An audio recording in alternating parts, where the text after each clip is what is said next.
जनाब मोहम्मद सुहेल अफरीदी साहब MPA PK 70 की हासिल करदा वोटों की तादाद है 90।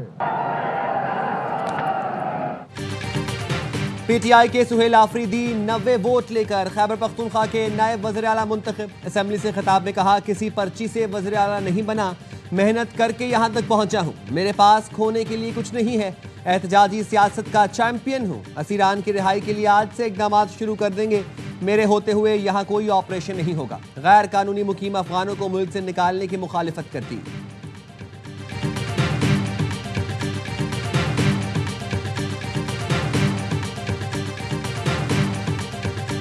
अली अमीन खान गंडापुर, उन्होंने अपना रेजिग्नेशन गवर्नर खैबर पख्तूनख्वा को 8 तारीख को भी भेजा, 11 तारीख को भी भेजा और आज फ्लोर ऑफ द हाउस भी उन्होंने कह दिया। इससे पहले ये मुझे खत भी लिख चुके। जो अपोजिशन लीडर साहब ने तो उठाया, उस पे स्पीकर की रूलिंग देता हूँ और वाजे करता हूँ कि आइन क्या कहते हैं। ये तरीक़ेकार जो हमने अडॉप्ट किया है ये बिल्कुल आइनी है और कानून के ऐन मुताबिक।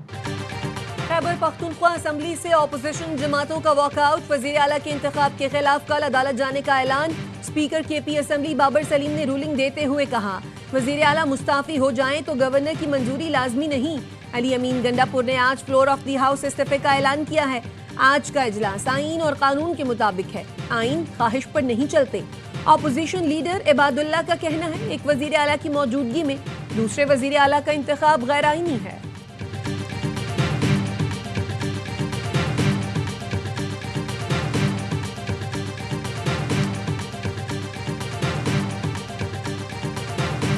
मैंने इमरान खान के हुक्म पर अपनी वज़ारत आला से इस्तीफा 8 तारीख को, उसी दिन जिस दिन इमरान खान ने हुक्म दिया, मैंने दे दिया था। मैं इसी तस्दीक करने के साथ साथ ये भी कहता हूँ कि एक जमहूरी अमल के अंदर मेहरबानी करके जिस तरीके से जमहूरियत इस मुल्क में पहले बार बार उसके साथ एक मजाक हो रहा है, तो इस अमल को मजाक ना बनाया जाए। अली अमीन गंडापुर ने KP असेंबली में खड़े होकर अपने इस्तीफे की तस्दीक कर दी। कहा, जिस दिन बानी का हुक्म मिला उसी दिन कुर्सी छोड़ दी। जमहूरी अमल का मजाक ना बनाया जाए। हमारी पार्टी, हमारी अक्सरियत, हमारी मर्जी, सबसे बढ़कर हमारा लीडर, उसकी मर्जी। गवर्नर खैबर पख्तूनख्वा फैसल करीम कुंडी ने अली अमीन गंडापुर के इस्तीफे पर एतराज़ लगाया था। इस्तीफों की तस्दीक के लिए 15 अक्टूबर को तलब कर लिया। साबिक secretary election commission Kanwar Dilshad कहते हैं, गवर्नर वज़ीर आला को तलब नहीं कर सकते हैं क्योंकि वो उनके मातहत नहीं।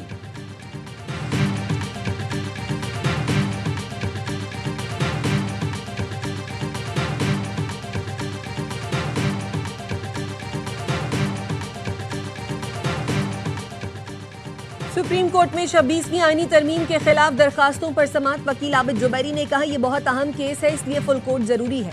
जुडिशल कमीशन ने 15 जजेस आईनी बेंच में शामिल किए हैं। सुप्रीम कोर्ट में 23 से 24 जजेस हैं, मगर आईनी बेंच में कम है। जस्टिस जमाल मंदुखेल ने कहा, क्या किसी जमात का हक होता है कि बेंच को हटाकर दूसरा बना दिया जाए? क्या हम पाबंद हैं कि बेंच तब्दील करें?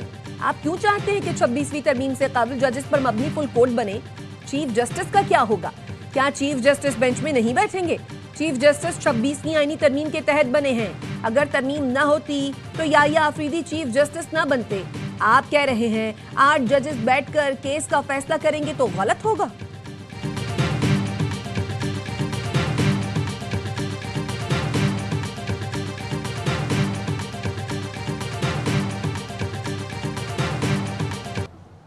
मुआहदे के बाद इसराइल और हमास के दरमियान कैदियों का तबादला। हमास ने मजीद 13 यरगमाली रेड क्रॉस के हवाले कर दिए।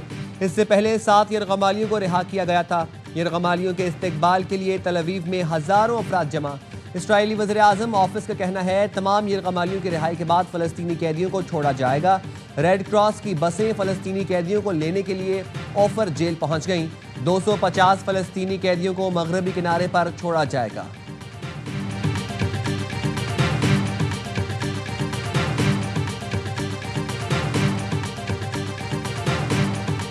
Meet all of the leaders of the very powerful and big countries and very rich countries and others, and they're all into this deal. It's never happened before. War is over.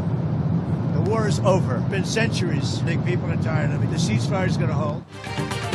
अमरीकी सदर Donald Trump Israel पहुंच गए। कहते हैं गजा में जंग खत्म हो गई, बोर्ड ऑफ पीस जल्द कायम किया जाएगा। इसराइली वजीर आजम नेतन्याहू ने बहुत अच्छा काम किया, कतर को भी क्रेडिट मिलना चाहिए। हमास को आर्जी तौर पर गाजा की सिक्योरिटी संभालने की मंजूरी दी है।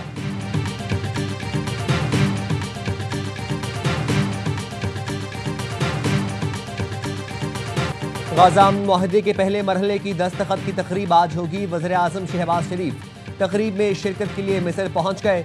शर्म अल शेख में बैनुल अक़वामी सरबराही इजलास की मुश्तरका सदारत मिस्री सदर अब्दुल फताह अल सीसी और अमरीकी सदर ट्रंप करेंगे। सऊदी अरब, कतर, तुर्की समेत 20 मुल्कों के सरबराहान शरीक होंगे। हमास और इसराइल दोनों का तकरीब में शिरकत से इनकार।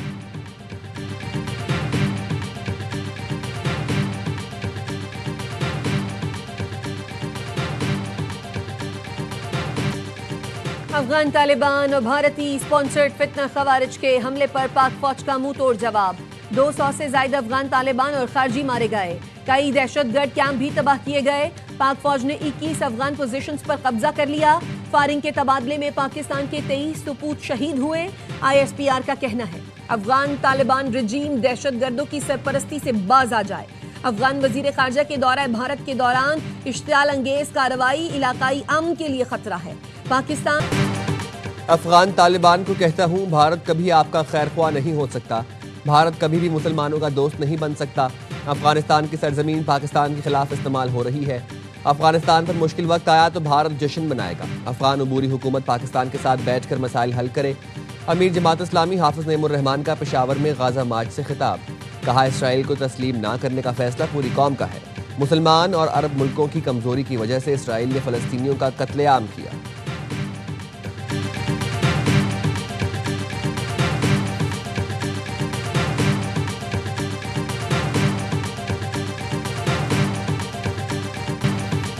खैबर पख्तूनख्वा और बलूचिस्तान के अवाम पाक फौज के शाना बशाना सवात पाक फौज जिंदाबाद के नारों से गूंज उठा। अफगान खारजियों के खिलाफ हथियार उठाने का ऐलान। बोनेर के शहरी भी पाक फौज की हिमायत में सड़कों पर। लोअर दीर के इलाके तेमर गिरह में ताजरों ने रैली निकाली। अफगान तालिबान के हमलों की मजम्मत। पाक फौज से इजहार यकजहती। मालाकंज के इलाके बटखैला में ताजरों और शहरियों की रैली। चित्राल के शहरी भी फौज के शाना बशाना निकलने को तैयार। डेरा इस्माइल खान के शहरी भी फौज से इजहार यकजहती के लिए निकल आए। कोहाट, बन्नू, हंगू में भी रैलियाँ। मुख्तलिफ शोबों से ताल्लुक़ रखने वाले अफराद की शिरकत। अफगान दरअंदाजी के खिलाफ ज़िला खैबर के आफरीदी कबाइल और ज़िला इंतज़ामिया की रैली। और अगजई के कबायली अमायदीन का पाक फौज के साथ शाना बशाना खड़े होने का ऐलान। बलूचिस्तान के गयूर कबाइल का भी पाक फौज से इजहार यकजहती। चमन के अवाम ने भी फौज के हक में रैली निकाली। अवाम अफगान फोर्सेस की जारहियत के खिलाफ हरनाई में सिविल सोसाइटी की रैली। चागी, बराबचा और दालबदीन के अवाम का बॉर्डर पर जाने के लिए इसरार।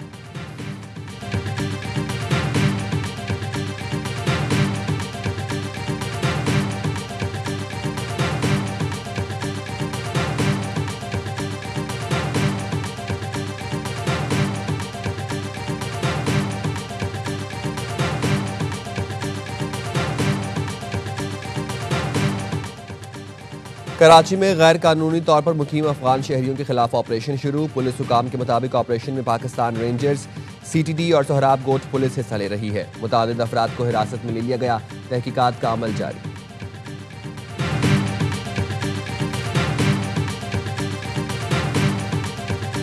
पाकिस्तान की तारीख में सबसे बड़ा कंटेनर बरदार जहाज कराची HSN पोस्ट पर लंगर अंदाज।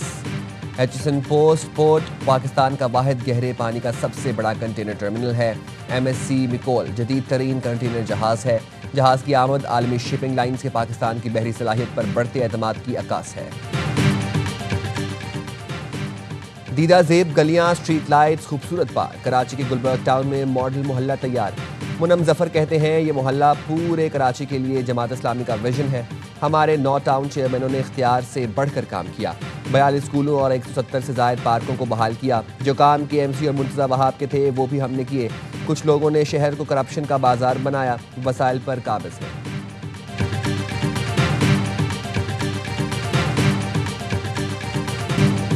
ई गेम में पाकिस्तान खिलाड़ी ने फिर मैदान मार लिया। अरसलान ऐश टेकन 8 के चैंपियन बन गए। फाइनल में जनूबी कोरियन हरीफ को शिकस्त दी। अरसलान के कैरियर का ये 7वां टाइटल है।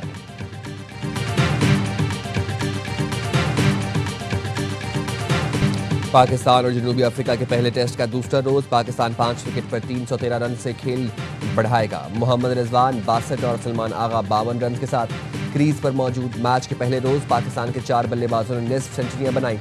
इमामुल हक ने 93 और शान मसूद ने 76 रन की इनिंग्स खेली। सऊद 0, बाबर 23 और अब्दुल्ला शफीक 2 रन बनाकर आउट हुए। मतुस्वामी ने 2, रबाडा, सब्राइन और हार्मर ने 1-1 विकेट हासिल की।